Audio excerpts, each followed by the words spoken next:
Hello, finally I decide to make that quantum leap into YouTube land. Been watching a lot of videos over the last year or two. Quite a few I subscribe to and totally enjoy, really. People sharing their records, sharing trips out, sharing their musical experiences. It's always something I struggle to interact with too many people in the flesh, apart from a few sort of gig going buddies. So I figured maybe instead of talking to myself all the time and arguing with myself about which album was best, was it the second or third album or whatever, who's best live, etc., and having all these best live gigs ever in my head, I thought, well, what better way to start than the Vinyl Tag 2026, which has very kindly been curated by David Atkinson. Don't think he's too far from me. He's in the Midlands. I'm here in the northwest of England. He set basically 20 questions, and I have had a go at this video before, and this is take two, by the way. The first one, far too much mumbling going on and incoherent babble. So we're going to try and trim it and be a little bit more concise. I might do it in two parts as well, which I think might be a bit more palatable. Okay, so without further ado, I will keep putting the glasses on because I need my readers these days. It's the 50th year of me being on this universe, so cheers to everyone. It's been great fun so far. Still alive and kicking, just about, so all good. And without further ado, let's get on with the questions. Question one. Excuse me, drinking a glass of red. Is best musical moment of 2025. I struggled to come up with one, so I'm going to go with three really quickly, and two of them are based on gigs, and one was just a reissue. The reissue was a band called Dada. A good friend of mine, Mark, who introduced me to so many bands in the sort of early 90s, went to so many gigs with him. He went to see these, I think, at the Borderline in London, and they're great. It's American rock, really. There's not much else I could say. It's just guitar rock. It's pretty cool. And this first album, I don't think they ever really got any material as good as this first album, but I don't know. I think it came out in a very limited numbers and was selling for huge amounts. And Record Store Day decided to press it. And I don't know how many they pressed, but they were selling for big numbers, and they're selling for big numbers now. But I got one anyway, so I'm really pleased to get that copy. I would check them out. There's a song there called Dorina, which I love. Disneyland's great. Here Today, Gone Tomorrow. Dim was quite a big single. It's all Moon as well. Heartbreaking stuff, that song. And there's some extras with this one as well. So there's like 4 extra songs. So yeah, that was one. Another one, Sharon Van Etten. Went to see her. I was competing in High Rocks in Glasgow, and I had a spare evening, so I went up the night before, and she was playing the Barrowlands, which I've been once before. To watch the Charlans many years ago, and she was playing, and I'd seen her once, but this before she sort of became big. She was just hearing an acoustic guitar at Dulcimer in Chorlton, it's like a suburb of Manchester, and she was supporting, and I can't remember exactly whether it was Wolf People or the Besnard Lakes. It was somebody on her label. I'm going to say Wolf People. Anyway, she was great. She's really nervous, and thought she was really good. I bought one of her sort of self-release CDs or very early CDs, and then about 3 or 4 years later, she sort of blew up a little bit and became quite popular. Anyway, this is her with a band, The Attachment Theory, and it's amazing. I've gone into a back catalogue and I really enjoy it, but this album is just a bit more electronica in there. The band are brilliant. The show was fantastic. She's an amazing performer. I'm sure a lot of people already know who she is, but there's not a duff song on this. This is a really, really good album. So that was an amazing double, really, in the album and the gig. And I got a PB in Glasgow as well, so it was like a great trip. So there you go.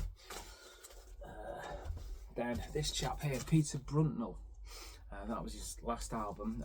Chap from Bristol, very Americana based, and the reason why it was a bit of a great sort of his discovery really was we've got a theatre like about a mile and a half up the road, 2 miles maybe, called the Davenham Players Theatre, and it's absolutely tiny, and I mean tiny. Lovely little venue, but holds about maybe 50, 60 people. And I noticed he was playing it, so I just checked it out, and his name rung a bell. So I realised, I looked on my Discogs, so I keep all my stuff on Discogs, so I can see, well, I'm not going to buy something twice, which happens frequently. And I looked and I noticed I had some stuff in the collection. It was on those Uncut magazine CDs, which I get subscribed to every month. And he had a few songs on there. So anyway, I checked it out and I thought, this is all right. Streamed a few things. No, we shouldn't stream, but it's useful. Went to the gig, had a great time, fantastic show. His band were amazing. And I bought quite a lot of his back catalogue. So Peter Bruntle from Bristol in the UK. Yeah, sort of a very, it's a singer-songwriter, but like kind of Americana vibe. That how to describe it? A little bit like Jesse Marlin without, not as loud, should we say. Maybe elements of some bits of Ryan Adams, possibly. Who else would I say he sounds like? I don't know, struggling. So anyway, Peter Bruntle, he's your man. So well worth checking out. Can't even believe he'd be playing our venue. Bizarre. Right. So next question. Going in with the readers now. Sorry.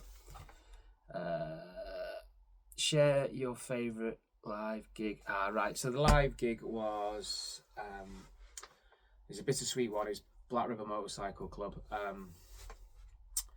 They were touring just before Christmas in the UK. Their third album called Howl, which is much more acoustic based, and on that tour, I've never missed a tour since they came.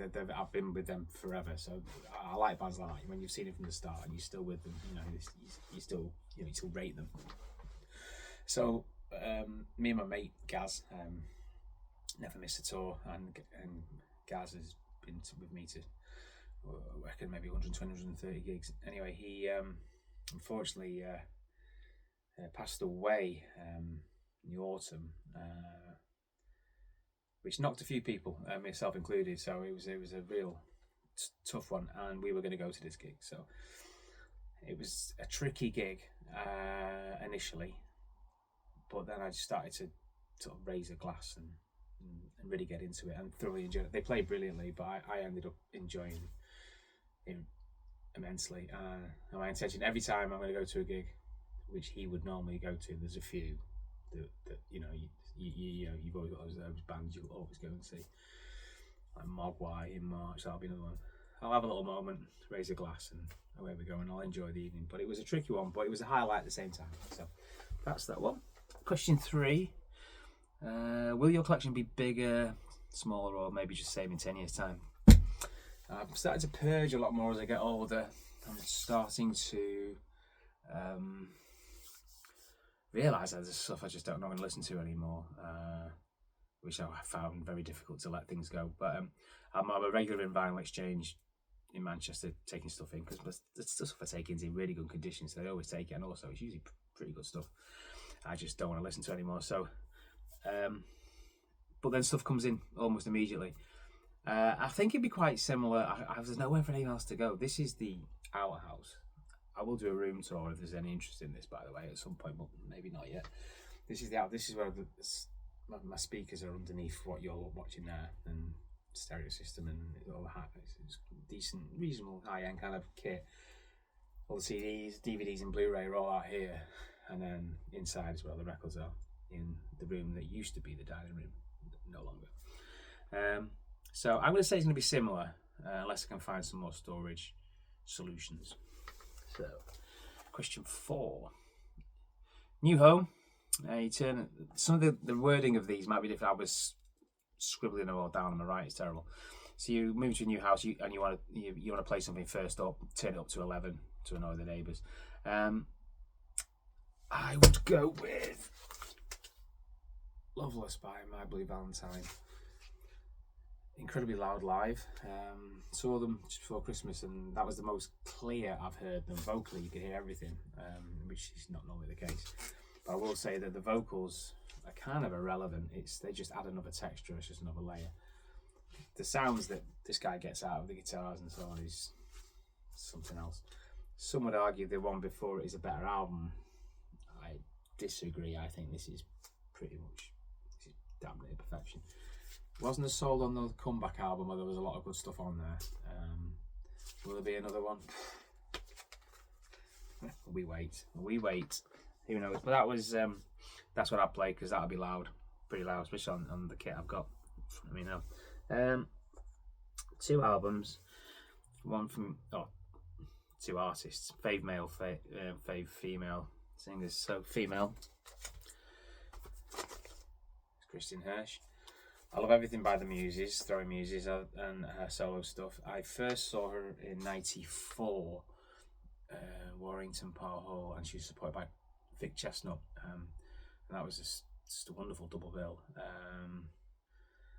I'd already got into Throwing Muses on Red Heaven, and then the album University came out, and they toured, and I went to see them, and I was just hooked. I don't tend to miss a tour of either, but I will say, so if, I'm sure a lot of people know, do I need to describe who they all are? I mean, this is the thing, I'm not really sure what to do here, so whether to crap on about who they are or just say this is what I was thinking and maybe have a listen. But she's a singer-songwriter, very angsty, quite lyrics are usually quite dark. She's a really good storyteller, amazing in between songs as well. Really good guitar player, plays very unusual style of guitar, doesn't follow standard chord progressions, which makes the song sound interesting, sometimes amazing, sometimes quite harsh, but it works. The drummer in her band, Dave Nikitso, is absolutely outstanding. But when I saw them earlier last year, she was playing with her husband was on drums and her son was on bass, and it was a bit quieter than normal. It was less angry, there was less angst within her performance. But normally she stares through the crowd, and she sort of gets into this kind of, her head sort of does this, and she gets into this kind of vibe. And I wasn't getting that kind of connection, and I left early, which is, I'm not trying to sell it here, but I left early. I was a bit bored, so got to the encore. I missed Bright Yellow, one of the more memorable songs, and I went home. So, but I'll be back anyway. So it was just one of those nights. Maybe I wasn't feeling it. Male wise, Mr. Peter Gabriel, what a guy! This fella never ceases to amaze me. Even the stuff with Genesis, because I wasn't as into the prog stuff as I am now. I really like it now. I'm listening to quite a bit of prog, and I love the early 70s Genesis stuff that he's on. Absolutely amazing. But his solo stuff, say the first 2 albums, he's finding his feet. There's a couple of good songs in there, but by his album 3, he's up and away. And what an innovator! I mean, he won't rest. And it's hard to categorise, but I love the way he brings in that kind of world music sound to what he does. He makes. There must be about 50,000 takes of each song. He takes that long to produce something, but he's a bit of a perfectionist, I believe. But saw him, was this last year or the year before? I think it was the year before, and he was the year before, 2024, and he was playing an album that hadn't even come out, pretty much in full with some hits in between. Although it had been streamed, so the songs were available to hear, and it was amazing. Ballsy though, you play in an arena, 20,000 people, and you're playing them 11 new songs. Okay, in the band I'm in, if we we always want to play new stuff, but even then you're always nervous, thinking, I don't know, one's enough, maybe not play 3 or 4, and he played 11. I mean, what a guy! His voice is still fantastic. It's a great energy in the room. So, and he's got a new album, due to drop at some point this year, maybe early next. So, I love the guy. He's amazing. Seen him 4 times, and I will definitely be there to see him again. Question 5: top 3 solo dance records. Oh yeah, right. So, I'm gonna be as brief as I can. Crap on. I've gone for left field, leftism. This is aged brilliantly. About 95, I think it came out, 94, 95, maybe 90. I can't remember. When did it come out? I can't read, it's too dark in here. Around there, mid-90s. Great array of guest vocalists. Tony Holliday's on it, I think, isn't it? John Lydon. It's just brilliant. I love this. I love this album. All their albums are really good, but this one, they really got it right first time around. This is one of the reissues, but it's a great pressing. It sounds amazing. So that'd be one. Then the band I've been watching, may have seen them twice before. Kraftwerk. This album in particular, I think this is the one that paved the way for techno, really. Detroit techno. Everybody knows that, so I don't need to crap on about that too much. But this is probably the most complete album in the sense that all the songs on the album are all really good, really good. They're kind of doing a victory lap, aren't they? Continuously doing a victory lap of their career. They don't release anything, but I'm happy to pay X amount of pounds to go watch them do it all again with a great backdrop and great visuals. So, but yeah, these so influential. I love krautrock, but this was never in krautrock for me. Even the early stuff. I mean, first two albums which sound nothing like this. I do feel that krautrock is one thing, Kraftwerk are completely different. So that's that. The other one, which I couldn't find the record, it's in there somewhere, but I was going down the rabbit hole of as most collectors do, when you know something's there but you can't find it, you won't rest until you've got it in your hand, because it's like, well, someone's obviously stole it. Well, they haven't, you just put it in the wrong place. But it's in there. Sly and the Family Stone. The album I was going to actually pull out was There's a Riot Going On. There's a Riot Going On. Dark. The stuff before it I love. Stand, Life, they're great albums, but I just think this was oh, some would say unnecessarily dark. I think there's a few backstories to the making of it. Some questionable behaviour from Sly, allegedly. But a great album, and what a influential band. But yeah, so that's what I was going for there. Next question is nominate a track from an album you hate from an album you love. Okay. Pink Floyd. Probably Bike. Bit nursery rhyme. I know that's what he was about. I know the way he wrote lent itself to that at times. But the more psychedelic stuff is just unbelievable. Bike. No. It's just a no from me. An amazing album. Ruined. Luckily, it's the last song on side 2, so I can just call it. This is the mono repress. Really, it's a decent press in this. So yeah, there you go. I'm a big Pink Floyd fan. Right. What album from the last 6 decades? Oof, this was impossible, especially the 90s and 60s. I mean, all of it. Because I could have had loads. I probably need to have a glass of wine. I don't know why. Just to get through this. This is difficult. The 60s. Could have given you 5 or 6 things from 1967. I mean, unreal what a year that was. But I did go for 67. I'm going to skip through them because you're going to know all the albums, so I don't need to crap on about them. Love Forever Changes. 60s. 70s. Ooh, where is it? Best guitar album in the world ever. Richard Lloyd, Tom Verlaine. Unbelievable. Television, Marky Moon. Amazing album.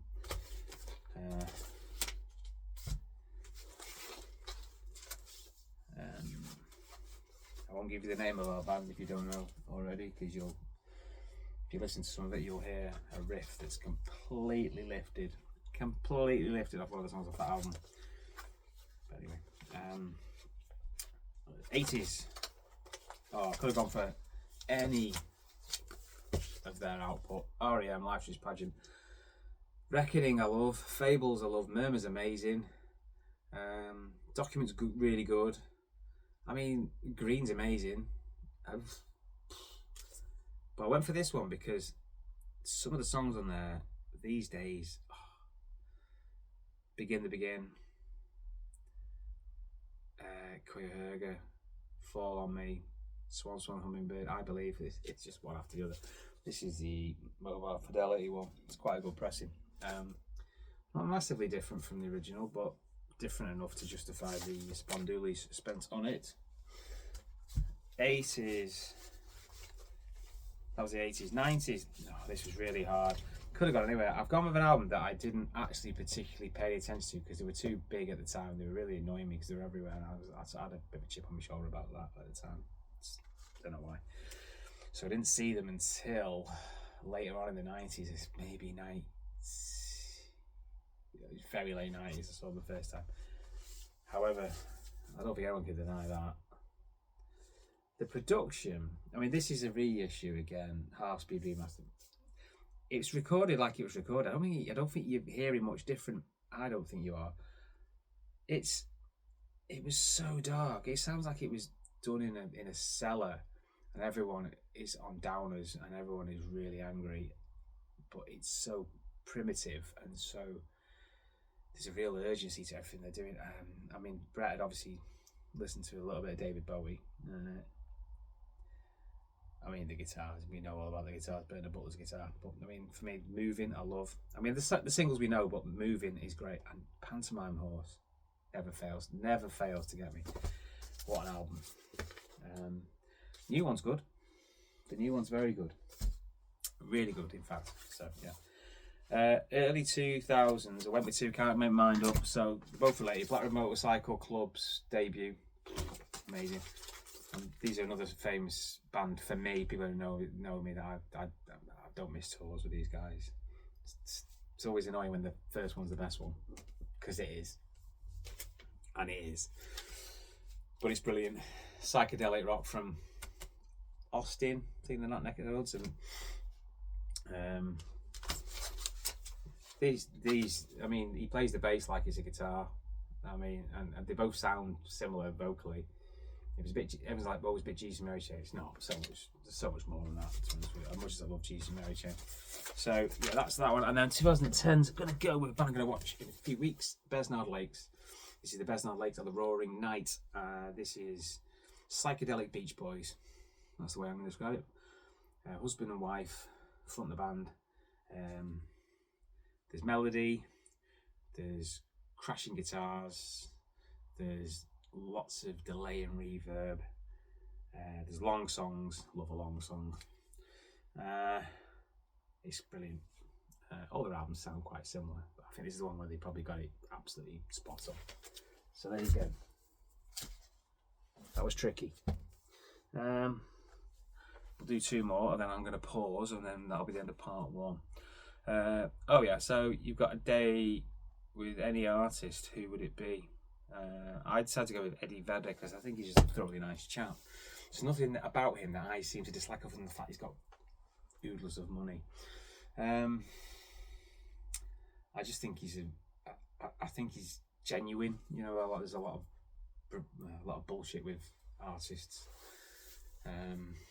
self-importance and pretending to be aloof and creating a persona. I just think he is what he is, and he loves his band and seems to love the fans in that kind of way. You know, appreciates them. I think is the word I use.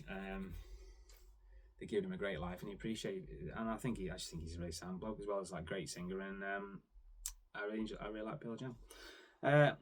What would you ask him? One question. I'd probably say to him, fresh from me spending 160 quid to watch you in Manchester via Ticketmaster, discuss your challenge against Ticketmaster in the 90s. Whose idea was it? What did you get out of it? And can we just go back to that 160 quid that I paid when you had a really sore throat and you barely made the gig? I wouldn't be putting him back into a corner about that, but I want to get his take on it and say, what do you think about how much we have to spend now? I'm not saying it's his fault. I'm not blaming anyone. Just saying these are the facts. You know, what do you think? So there you go. That's part one. That went way swifter than last time. Looking at the timer there, I'm 10 minutes quicker, so that's gone really well. Part two coming up.